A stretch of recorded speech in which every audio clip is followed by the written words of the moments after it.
Economic geography इस किताब से कराऊंगी, Ashok Diwakar. English medium Hindi medium दोनों को फ़ायदा होगा, तो ऐसा नहीं है कि हिंदी मीडियम की किताब है तो सिर्फ हिंदी मीडियम वाले देखेंगे। Apart from that human economic geography भी मैंने कवर करवा रखी है इसी से, पियर्सन वाली किताब से। इकोनॉमिक ज्योग्राफी की प्लेलिस्ट में मिल जाएगी और ह्यूमन ज्योग्राफी की अलग प्लेलिस्ट बना रखी है।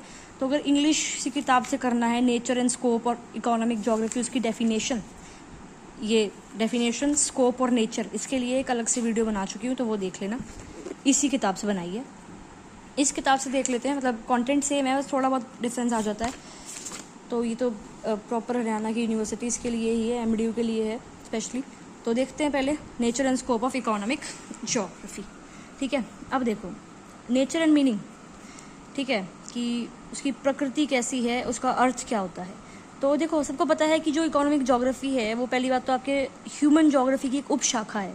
ह्यूमन ज्योग्राफी को हम 4th सेमेस्टर में पढ़ते हैं, 5th सेमेस्टर में इकोनॉमिक ज्योग्राफी को पढ़ते हैं। ठीक है, इकोनॉमिक ज्योग्राफी के अंदर हम पढ़ते क्या है कि जो एक ह्यूमन है वो किस टाइप की इकोनॉमिक एक्टिविटीज़ करता है अपनी लाइफ में। और वो इकोनॉमिक एक्टिविटीज़ ऐसा तो नहीं है कि पूरी दुनिया में सारे लोग सेम ही कर रहे हैं, डिफरेंट रीजन्स में डिफरेंट लोग डिफरेंट इकोनॉमिक एक्टिविटीज़ करते हैं। तो वो इस इकोनॉमिक ज्योग्राफी में बेसिकली हम पढ़ते हैं। इकोनॉमिक ज्योग्राफी को हम जियो इकोनॉमिक्स या इकोनो ज्योग्राफी या जियोनॉमिक्स भी कहते हैं। ठीक है, ये सब बेसिकली इकोनॉमिक ज्योग्राफी के पर्यायवाची शब्द हैं। ये कुछ डेफिनेशन है इकोनॉमिक ज्योग्राफी की, एक study of relation of physical factors of environment and economic condition of productive occupations and distribution of their output. Obvious सी बात है, इकोनॉमी, देखो इकोनॉमी में हम क्या पढ़ते हैं, प्रोडक्शन, डिस्ट्रीब्यूशन, कंजम्पशन, है ना। इकोनॉमी में तो यही पढ़ते हैं कि हम क्या प्रोड्यूस कर रहे हैं, कितने लोग उसको कंज्यूम कर रहे हैं, किस तरह से उसको हम डिस्ट्रीब्यूट कर रहे हैं। तो जो इन्वायरमेंट है वो कैसे इन इकोनॉमिक एक्टिविटीज़ को इन्फ्लुएंस करता है। जो ज्योग्राफी में हम क्या पढ़ते हैं बेसिकली, इन्वायरमेंट, है ना। तो जो इन्वायरमेंट है, जो ज्योग्राफी है किसी एरिया की, वो उस एरिया की इकोनॉमी को कैसे इम्पैक्ट करती है, वो हम इकोनॉमिक ज्योग्राफी में पढ़ते हैं। It is a study of areal variation on earth surface in man's activity related to producing, exchanging and consuming wealth. भाई डिफरेंट रीजन्स में, डिफरेंट एरियाज में किस तरह से डिफरेंट इकोनॉमिक एक्टिविटीज़ जो हैं वो होती हैं, वो पढ़ते हैं हम इकोनॉमिक ज्योग्राफी में। ठीक है, तो ये कुछ डेफिनेशंस है। अगर हम स्कोप देखें इकोनॉमिक ज्योग्राफी का, तो देखो सबसे इम्पॉर्टेंट, अगर हम लोग कहीं रहते हैं, सिविलाइजेशन कहीं पे है, लोग रहते हैं किसी एरिया में, तो उनकी बेसिक रिक्वायरमेंट्स क्या होती है, रोटी कपड़ा मकान, फूड क्लोथिंग एंड शेल्टर। और इन्हीं चीज़ों को पाने के लिए हम लोग इकोनॉमिक एक्टिविटीज़ करते हैं ना। अगर हमें ये चीज़ चाहिए ही नहीं तो हम पैसे कमाएं क्यों। इकोनॉमिक्स में हम क्या पढ़ते हैं, पैसों से रिलेटेड चीज़ें तो पढ़ते हैं, इकोनॉमी तो पढ़ते हैं, राइट। तो इकोनॉमिक ज्योग्राफी में क्या पढ़ते हैं कि डिफरेंट क्षेत्र में डिफरेंट इकोनॉमिक एक्टिविटीज़ होती है, क्यों होती है। ठीक है, डिफरेंट इकोनॉमिक एक्टिविटीज़ किस प्रकार की जाती है, ठीक है, और आर्थिक क्रियाओं कहाँ की जाती हैं, आर्थिक क्रियाएं कहाँ की जाती हैं, क्यों की जाती है, कब की जाती है, कैसे की जाती है। जो ये इकोनॉमिक एक्टिविटीज़ हैं वो कितने टाइप्स की होती हैं, कहाँ करी जाती हैं, क्यों करी जाती है, कब करी जाती है, कैसे करी जाती है, ये सब हम कहाँ पढ़ते हैं। देखो ये तो हमने पढ़ लिया इकोनॉमिक्स में कि इकोनॉमिक एक्टिविटीज़ करी जाती है, उनके बारे में डिटेल में पढ़ते हैं, क्यों करी जाती है, कैसे, कब, कैसे, कहाँ, ये जो सब क्वेश्चन है ना, ये हम इकोनॉमिक ज्योग्राफी में देखते हैं। बेसिकली ये सब कि अपने पेट भरने के लिए लोग किस तरीके की एक्टिविटीज़ करते हैं, कोई किसान है, राइट। तो जो ये सारी चीज़ें ना, ये हम पढ़ते हैं कि कृषि, फार्मिंग, एनिमल हस्बेंड्री, लकड़ी काटना, ठीक है, माइनिंग, ये सारी चीज़ें, ट्रेड, ट्रांसपोर्ट, ये सब हम पढ़ते हैं इकोनॉमिक ज्योग्राफी में।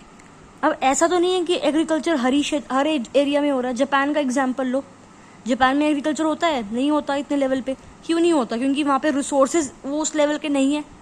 ठीक है, तो वो इकोनॉमिक एक्टिविटी है एग्रीकल्चर, वो उस एरिया में क्यों नहीं हो रहा, क्योंकि उस एरिया की जो सिचुएशंस है, जो इन्वायरमेंट है, जो प्राकृतिक वातावरण है, वो अलग है। तो एक इन्वायरमेंट में किस टाइप की इकोनॉमिक एक्टिविटी हो रही है, वो सब पढ़ेंगे इसमें। ये बॉक्स रखा है, तरह से देख लो, सिंपल सा है, कुछ भी नहीं है इसमें। देखो ज्योग्राफी जो शब्द है वो किससे बना है, जियो प्लस ग्राफी, राइट, यानी कि पृथ्वी और वर्णन। यानी कि ज्योग्राफी हम क्या पढ़ते हैं, पृथ्वी का वर्णन करते हैं कि कहीं माउंटेन्स हैं, कहीं प्लेन है, कहीं प्लेट्यू है, टाइप ऑफ चीज़ है। ज्योग्राफी को हिंदी में क्या कहते हैं, भूगोल, राइट। तो भू मतलब पृथ्वी, गोल मतलब सर्कल, तो पृथ्वी गोल है। इससे हमें सिर्फ यही पता लग रहा है। अब हमें ये भी पता है कि ज्योग्राफी को हम 2 ब्रांचेस में क्लासीफाई करते हैं, फिजिकल या नेचुरल ज्योग्राफी और ह्यूमन ज्योग्राफी। सबको पता है ये चीज़ तो। कि ज्योग्राफी एक सब्जेक्ट है, उसको हम दो तरह से क्लासीफाई करते हैं, एक आ गई फिजिकल ज्योग्राफी, एक आ गई आपकी ह्यूमन ज्योग्राफी। फिर फिजिकल ज्योग्राफी को भी हम आगे क्लासीफाई कर सकते हैं, जैसे कि आपका ओशियोनोग्राफी हो गया, जलवायु विज्ञान हो गया, इसको विज्ञान नहीं बोलते, विज्ञान बोलते हैं, ध्यान रखना ये, ठीक है। ये सब चीज़ हम किसमें पढ़ते हैं, फिजिकल ज्योग्राफी में। ह्यूमन ज्योग्राफी में हम पॉलिटिकल ज्योग्राफी हो गया, ऐतिहासिक ज्योग्राफी हो गया, इकोनॉमिक ज्योग्राफी हो गया, सामाजिक ज्योग्राफी हो गया, राइट। तो ये सब चीज़ें किसमें पढ़ते हैं, ह्यूमन ज्योग्राफी। तो हम इकोनॉमिक ज्योग्राफी पढ़ रहे हैं। इकोनॉमिक ज्योग्राफी क्या है, ह्यूमन ज्योग्राफी का ही एक सब पार्ट है, एक ब्रांच है। तो ह्यूमन ज्योग्राफी की ब्रांच क्या हो गई, इकोनॉमिक ज्योग्राफी। अब हम देखते हैं जरा कि इकोनॉमिक ज्योग्राफी की क्या ब्रांचेज हैं, राइट। इकोनॉमिक ज्योग्राफी की क्या ब्रांचेज है, जैसे कि एग्रीकल्चर ज्योग्राफी है ना, कि किस क्षेत्र में एग्रीकल्चर हो रहा है, क्यों होगा वहाँ पे एग्रीकल्चर, क्योंकि वहाँ की जो है मिट्टी की फर्टिलिटी इतनी होगी, वहाँ पे पानी अच्छी मात्रा में मिलता होगा, वहाँ का तापमान टेम्परेचर सही तरीके का होगा, तभी तो वहाँ पे एग्रीकल्चर हो रहा है, ठीक है। फिर इंडस्ट्रियल ज्योग्राफी आती है। अब एक जगह आपकी इंडस्ट्री है, क्यों खुली है, मार्केट के क्लोज है वो एरिया, उस एरिया में ही रॉ मटेरियल्स आपको मिल रहे हैं, अच्छी तरह से आप वहाँ पे खोद माइनिंग वगैरह करके, क्वेरिंग वगैरह करके मिनरल्स रिसोर्सेज निकाल सकते हो, फिर इंडस्ट्री सेटअप कर रहे हो। तो इस हर जगह तो इंडस्ट्रीज नहीं होती ना, तो इंडस्ट्री जहाँ खुल रही है, एग्रीकल्चर जहाँ करा जा रहा है जिस रीजन में, किस पे डिपेंड है, वहाँ की इन्वायरमेंट से। फिर कमर्शियल ज्योग्राफी में आप ट्रेड वगैरह पढ़ते हो, ट्रांसपोर्ट वगैरह पढ़ते हो, कम्युनिकेशन वगैरह पढ़ते हो, ये सब हम किसमें पढ़ते हैं, कमर्शियल ज्योग्राफी में। तो कमर्शियल ज्योग्राफी, इंडस्ट्रियल ज्योग्राफी और एग्रीकल्चर ज्योग्राफी जो है, ये क्या है, ब्रांचेज ऑफ इकोनॉमिक ज्योग्राफी है, ठीक है। फिर ये भी क्वेश्चन आता है पेपर में, methods of studying economic geography. 3 method है basically, systematic method, regional method और प्रिंसिपल मेथड, कि इकोनॉमिक ज्योग्राफी को स्टडी करने के क्या मेथड है, किस मेथड से इनको हम स्टडी करते हैं। तो 3 है, सिस्टमेटिक मेथड, रीजनल मेथड और प्रिंसिपल मेथड। अब इनको थोड़ा थोड़ा डिटेल में देख लेते हैं। जो सिस्टमेटिक मेथड है, इसको हम कमोडिटी मेथड या टॉपिकल मेथड भी बोलते हैं। अब सिस्टमेटिक स्टडी, जैसे नाम से पता लग रहा है कि सिस्टम से हम पढ़ाई करते हैं, जो डिफरेंट ऑब्जेक्ट्स हैं, कुछ इवेंट्स हैं, कुछ केसेस जो आपको इन्वायरमेंट में मिलेंगे, जैसे कि ऑब्जेक्ट्स लेते हैं, क्रॉप्स लेते हैं, राइस, व्हीट या कोल, आयरन और, ये मिनरल्स हो गए, क्लोथ, ट्रेड, ये सब चीज़ें मिलती है हमारे आसपास। इन सब को सेपरेटली हम स्टडी करते हैं, ठीक है, कि भाई व्हीट की अलग पढ़ाई कर रहे हैं, कोल की अलग, राइस की अलग, आयरन की अलग, ठीक है। लेकिन कई इकोनॉमिक ज्योग्राफर्स ऐसे भी हैं जो इनको क्लासीफाई कर देते हैं एक्टिविटीज़ के अकॉर्डिंग, कि एग्रीकल्चर को अलग पढ़ रहे हैं, फिर एग्रीकल्चर में राइस और व्हीट को पढ़ लिया, हंटिंग अलग पढ़ रहे हैं, माइनिंग अलग पढ़ रहे हैं, फिर माइनिंग के अंदर कोल, आयरन और, ये सब अलग पढ़ लिया, इस तरह से।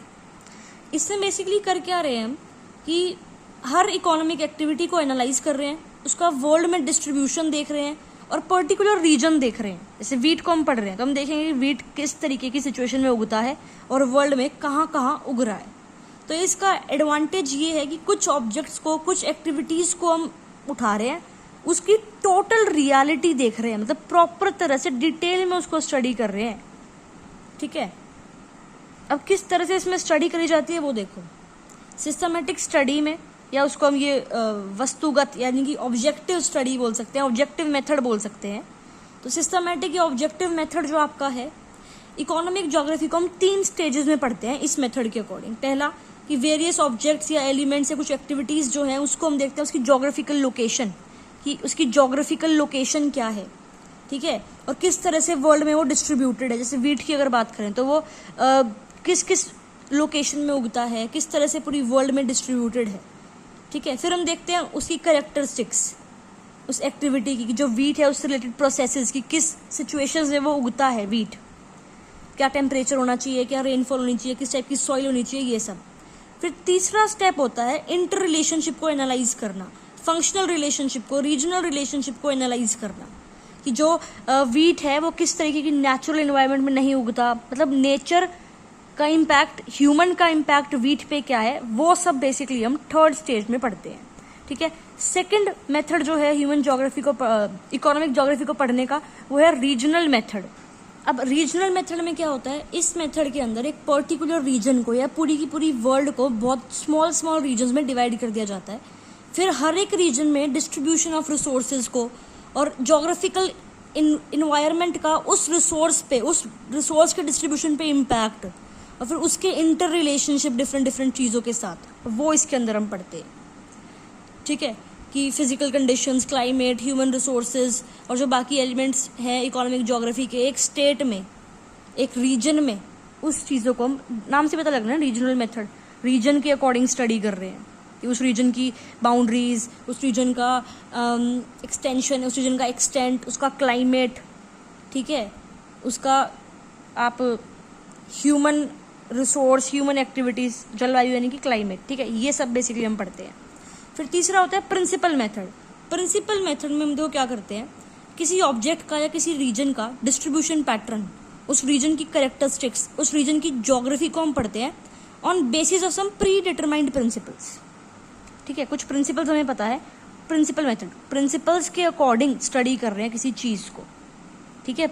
ये लिख रखा है यहाँ पे कि कुछ पहले से ही निर्धारित सिद्धांत आपके जो हैं, पहले से ही कुछ पते हुए प्रिंसिपल्स, कुछ प्रिंसिपल्स आपको पता है पहले कि ज्योग्राफी के ये प्रिंसिपल्स होते हैं, उस प्रिंसिपल के अकॉर्डिंग किसी ऑब्जेक्ट या किसी रीजन की स्टडी जब आप करते हो उसको हम प्रिंसिपल मेथड करते हैं, उस मेथड को हम बोलते हैं प्रिंसिपल मेथड, ठीक है। मेन ऑब्जेक्टिव क्या है कि प्रिंसिपल्स को एक्सप्लेन करना, कि एक पर्टिकुलर ऑब्जेक्ट, पर्टिकुलर रीजन का एग्जाम्पल लेके उसको प्री डिटरमाइंड प्रिंसिपल्स के थ्रू स्टडी कर रहे हैं, ठीक है। क्यों कर रहे हैं? क्योंकि देखो ज्योग्राफी कोई फॉर्मुलेटिव फिजिक्स, फॉर्मुलेटिव साइंस नहीं है फिजिक्स केमिस्ट्री की तरह कि फॉर्मूलेज हैं इस तरह से काम करना है, खत्म नहीं, ठीक है। तो एक ये वैसे मेथड जो है इतना यूजफुल नहीं होता, क्योंकि प्री डिटरमाइंड प्रिंसिपल्स के अकॉर्डिंग आप स्टडी कर रहे हो, एक आपने प्रिंसिपल सेट कर ली, उस प्रिंसिपल को आप स्टडी कर रहे हो डिफरेंट रीजन्स में, तो इतना यूजफुल नहीं है ये मेथड। नेक्स्ट टॉपिक दे रखा है economic geography as a dynamic subject. Simple सी बात है, अब ह्यूमन बींग्स हैं, हम कितने चेंज होते रहते हैं टाइम टू टाइम, राइट। तो जब ह्यूमन बींग्स चेंज हो रहे हैं, गतिशील मानव होते हैं, राइट, ह्यूमन बींग्स जो हैं वो डायनामिक होते हैं, चेंज होते रहते हैं, डायनामिक, सेम तरीके से सेम सिचुएशन में ह्यूमन बींग्स नहीं रहते, राइट। तो जो हमारी इन्वायरमेंट है वो भी स्टैटिक नहीं है, ये नहीं कि एक पेड़ यहाँ लगा है तो वहीं ऐसा का ऐसा ही है हमेशा के लिए, नहीं, हमारी इन्वायरमेंट जो है वो भी स्टैटिक नहीं है, ठीक है। ऑल्सो अगर हम ह्यूमन बींग्स की बात करें तो ह्यूमन बींग सिर्फ रेजिडेंट नहीं है अर्थ के, कि भाई हम सिर्फ अर्थ पे रह रहे हैं, खत्म नहीं, हर एक ह्यूमन बींग जो है वो कुछ ना कुछ डीप मार्क, अपनी निशानी जो है वो अर्थ पे छोड़ता ही है, गहरा छाप जो है ह्यूमन बींग्स जो हैं वो अर्थ पे छोड़ते हैं, ठीक है। ह्यूमन बींग्स जो है अपनी फिजिकल और अपनी इंटेलेक्चुअल स्ट्रेंथ का यूज करते हैं इन्वायरमेंट का एडवांटेज लेने के लिए। जो रिसोर्सेज इन्वायरमेंट में, कोल या बाकी इलेक्ट्रिसिटी वगैरह वो चीज़ें हैं, लेकिन हम अपने दिमाग लगाया, फिजिकल और इंटेलेक्चुअल स्ट्रेंथ ह्यूमन बींग्स ने यूज़ करी, तभी तो हम इन्वायरमेंट के रिसोर्सेज का एडवांटेज ले सके, ठीक है। ह्यूमन बींग सिर्फ ये नहीं कि इन्वायरमेंट के अकॉर्डिंग रह रहे हैं, जैसे कि सर्दियों में जो लोग रहते हैं तो वो ज़्यादा मोटे कपड़े पहनते हैं, गर्मियों में थोड़े पतले कपड़े, तो ये नहीं है कि वो इन्वायरमेंट के अकॉर्डिंग अपने आप को अडेप्ट कर रहे हैं सिर्फ, ऑल्सो वो इन्वायरमेंट को भी अपनी तरह ढाल देते हैं, राइट। कि जैसे पेड़ काट दिए वहाँ पे इंडस्ट्रीज लगाने के लिए, अपना घर बनाने के लिए, ठीक है। डेजर्ट में पानी नहीं है तो उसको कैसे चेंज करेंगे इन्वायरमेंट को, वहाँ पे पानी अरेंज करवाएंगे। फिर किसी रीजन में रिसोर्सेज हैं तो माइंस खोद रहे हैं, कैनाल्स बना रहे हैं, रोड्स, रेलवेज, डैम्स, सिटीज़ वगैरह ये बना रहे हैं। तो इन ह्यूमन बींग्स जो हैं वो नेचुरल इन्वायरमेंट को चेंज करते हैं, अपने लिए खुद का नया इन्वायरमेंट बनाते हैं, ठीक है, और फिर इन्वायरमेंट के अकॉर्डिंग इकोनॉमिक एक्टिविटीज़ करते हैं। तो इस तरह से जो ह्यूमंस हैं वो भी डिफरेंट कल्चरल एलिमेंट्स, वही बात है ना, अपने गहरा छाप छोड़ते हैं फिजिकल इन्वायरमेंट पे, ठीक है। तो इकोनॉमिक ज्योग्राफी में पढ़ रहे हैं ह्यूमंस और इन्वायरमेंट के बारे में, है ना। इकोनॉमिक ज्योग्राफी में पढ़ते क्या है कि ह्यूमंस किस टाइप की इकोनॉमिक एक्टिविटी करते हैं और वो इकोनॉमिक एक्टिविटी ज्योग्राफी से कैसे लिंक होती है, ज्योग्राफी से कैसे इन्फ्लुएंस होती है। तो इकोनॉमिक ज्योग्राफी के बेसिकली यहाँ पे क्या है, दो एलिमेंट है, तो ह्यूमंस और एक इन्वायरमेंट, और ह्यूमंस भी चेंज होते हैं और इन्वायरमेंट भी चेंज होती है, तो ऑब्वियसली इकोनॉमिक ज्योग्राफी भी तो चेंज होगी, इकोनॉमिक ज्योग्राफी भी तो एक डायनामिक सब्जेक्ट होगा, ठीक है। नेक्स्ट टॉपिक देखते हैं, relation of economic geography with economics and other social sciences. देखो इकोनॉमिक ज्योग्राफी में, इन्वायरमेंट में और ह्यूमन ज्योग्राफी में, ह्यूमन में इतना क्लोज रिलेशनशिप है कि कई बार हम इनको डिफ्रेंशिएट ही नहीं कर सकते। तो डिफरेंस जो है इन दोनों में, इकोनॉमिक्स में और इकोनॉमिक ज्योग्राफी में, वो सिर्फ सब्जेक्ट मैटर नहीं है कि इकोनॉमिक्स में हम अलग चीज़ पढ़ रहे हैं, इकोनॉमिक ज्योग्राफी में अलग चीज़ पढ़ रहे हैं। जो डिफरेंस है वो अप्रोच टू स्टडी भी है कि इकोनॉमिक्स को हम किस तरह से पढ़ते हैं और इकोनॉमिक ज्योग्राफी को हम किस तरह से पढ़ते हैं। जैसे इकोनॉमिक्स के अंदर हमने पढ़ लिया प्रोडक्शन, डिस्ट्रीब्यूशन, गुड्स का कंजम्पशन, लेकिन इकोनॉमिक ज्योग्राफी में हम रीजनल वेरिएशन पढ़ते हैं कि किस किस रीजन में किस टाइप की इकोनॉमिक एक्टिविटी है, नेचुरल एनवायरनमेंट जो है वो कैसे इकोनॉमिक एक्टिविटी को इन्फ्लुएंस करता है।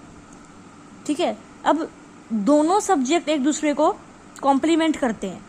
देखो, इकोनॉमिक ज्योग्राफी को हम थोड़ा सा साइंटिफिक तरीके से पढ़ते हैं, लेकिन इकोनॉमिक्स में थोड़ा हम प्रॉब्लमेटिक चीज़ें पढ़ते हैं। लाइक अप्रोच ऑफ इकोनॉमिक्स वो प्रॉब्लमेटिक है।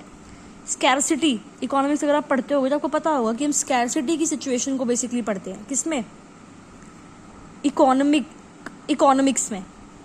ठीक है, तो जो अप्रोच है इकोनॉमिक ज्योग्राफी का वो साइंटिफिक है, लेकिन जो इकोनॉमिक्स का अप्रोच है थोड़ा सा प्रॉब्लमेटिक है। तो दोनों सब्जेक्ट्स एक दूसरे को कॉम्प्लीमेंट करते हैं। इकोनॉमिक्स के बिना इकोनॉमिक ज्योग्राफी नहीं है, और ज्योग्राफी के बिना भी कहीं ना कहीं इकोनॉमिक्स नहीं एग्जिस्ट करेगी। मतलब ऐसा नहीं कि बिल्कुल ही खत्म है, बट हाँ, दोनों कॉम्प्लीमेंट करते हैं एक दूसरे को। ठीक है, जैसे कॉम्प्लीमेंट का मतलब क्या है? जैसे कि चाय और ब्रेड, राइट? ब्रेड के साथ आप चाय पी रहे हो, ठीक है, अगर ब्रेड नहीं एग्जिस्ट करता तो चाय तब भी एग्जिस्ट करेगी, लेकिन दोनों एक दूसरे को क्या करते हैं? कॉम्प्लीमेंट करते हैं कि साथ में है तो बहुत अच्छा। इस टाइप का सिचुएशन है, कुछ समझ गए? तो कॉम्प्लीमेंट बेसिकली है। बिस्किट ले लो, चाय बिस्किट, ठीक है। तो जो आपकी है इकोनॉमिक ज्योग्राफी और इकोनॉमिक्स दोनों ही एक दूसरे को कॉम्प्लीमेंट करते हैं, दोनों में म्यूचुअल एक्सचेंज होता है। इकोनॉमिक ज्योग्राफी में बेसिक पॉसिबिलिटीज जो हम पढ़ते हैं इकोनॉमिक डेवलपमेंट की, लेकिन इकोनॉमिक्स तो खुद ही एक इकोनॉमिक फील्ड है ना, कि उसमें हम समस्या वगैरह पढ़ रहे हैं इकोनॉमिक्स की। ठीक है, कि इकोनॉमिक्स के अंदर हम प्रॉब्लम्स पढ़ते हैं, उसके सॉल्यूशंस ढूंढते हैं फिर। तो इकोनॉमिक ज्योग्राफी जो है वो नेचुरल कंडीशन से स्टार्ट होता है, लेकिन ठीक है कि ज्योग्राफी पढ़ रहे हैं और उसके बाद हम इकोनॉमिक एक्टिविटीज पढ़ते हैं। किसमें? इकोनॉमिक ज्योग्राफी में। लेकिन इकोनॉमिक्स हम इकोनॉमिक एक्टिविटी से स्टार्ट करते हैं और फिर उसके आगे की जो कंडीशंस हो सकती हैं कि कैसे इकोनॉमिक डेवलपमेंट करें, वो सब हम पढ़ते हैं। आई होप समझ में आ गया होगा आपको।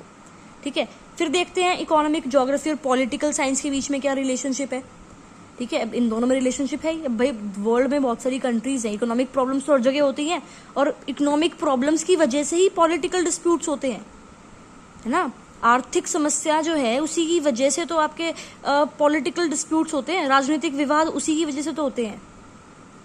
तो एक देश की पॉलिटिक्स उसकी इकोनॉमी पे ही बेस्ड होती है, और पॉलिटिकल आइडियोलॉजी जो एक देश की है वो ऑब्वियसली उसकी इकोनॉमी को अफेक्ट करेगी ही करेगी। मान लो जहाँ पे कैपिटलिस्ट कंट्री है, जैसे कि यूएसए की बात करें, तो वहाँ पे जो लैंड की ओनरशिप है, रिसोर्सेज की ओनरशिप है, किसके पास है? वो इंडिविजुअल्स के पास है, सरकार के पास नहीं है। लेकिन कम्युनिस्ट कंट्रीज जो हैं, पॉलिटिकल आइडियोलॉजी है ना, कम्युनिस्ट और कम्युनिज्म, सॉरी कम्युनिस्ट और कैपिटलिज्म। जो कम्युनिस्ट कंट्रीज हैं, जो कैपिटलिस्ट कंट्रीज हैं, क्या हुआ कि एक कंट्री कैपिटलिस्ट है, एक कम्युनिस्ट है, वो क्या है? उनकी पॉलिटिकल आइडियोलॉजी है, और पॉलिटिकल आइडियोलॉजी की वजह से इकोनॉमिक्स, उसकी इकोनॉमिक एक्टिविटी जो है वो इम्पैक्ट हो रही है ना। अब जैसे कम्युनिस्ट है, साम्यवादी देश जो है, वहाँ पे क्या हो रहा है? स्टेट ओनरशिप है कि जितनी भी प्रॉपर्टी है, जितनी भी लैंड है, जितनी भी रिसोर्सेज है, वो सारे किसके पास है? सरकार के पास है। ठीक है, अब ये देखते हैं आर्थिक भूगोल और अर्थशास्त्र के दृष्टिकोण अलग अलग क्यों हैं। बेसिकली इसमें दे रखा है कि इकोनॉमिक ज्योग्राफी और इकोनॉमिक्स के जो अप्रोचेज हैं वो अलग अलग क्यों हैं। देखो, इकोनॉमिस्ट जो है वो इस पे उनको कोई फर्क नहीं पड़ता इकोनॉमिक सब्जेक्ट में कि स्पेशियल डिस्ट्रीब्यूशन कैसी है, मतलब एरिया के अकॉर्डिंग ज्योग्राफी कैसी, इकोनॉमी कैसी है, एक एरिया में इकोनॉमी कैसी है, कि वो जो एरिया है वहाँ पे ज्योग्राफी ऐसी है, इसीलिए इकोनॉमिक्स ऐसी है वहाँ की। तो इससे फर्क नहीं पड़ता इकोनॉमिस्ट को। ठीक है, वो सिर्फ प्राइस के बारे में ये सब पढ़ते हैं, प्रोडक्शन क्या हो रही है, ये सब बेसिकली चीज़ें वो पढ़ते हैं। ठीक है, दूसरा रीज़न ये है कि ज्योग्राफी के अंदर ये एक स्पेशल करेक्टर है कि भाई हम पहले पढ़ेंगे, एक्सप्लोर करेंगे एक रीजन को, फिर उसकी इकोनॉमिक्स पे हम मूव करेंगे। ठीक है, लेकिन इकोनॉमिक्स में कोई ज्योग्राफी नहीं आप देख रहे हो। तो इस रीजन की वजह से जो अप्रोचेज हैं इकोनॉमिक ज्योग्राफी को पढ़ने के लिए और इकोनॉमिक्स को पढ़ने के लिए, वो बिल्कुल भी सेम नहीं है, कोई कोऑर्डिनेशन नहीं है दोनों अप्रोचेज में। फंडामेंटल डिफरेंस है स्टार्टिंग से ही। भाई ज्योग्राफर्स का काम ये है ना, मतलब ज्योग्राफर्स, आप कोई भी ज्योग्राफी पढ़ो, सबसे पहले आप उस एरिया को पढ़ोगे ना कि इस एरिया में क्या फिजिकल चीज़ें हैं, क्या क्लाइमेट है, ये सब। लेकिन इकोनॉमिक्स में थोड़ी आप पढ़ोगे एरिया को।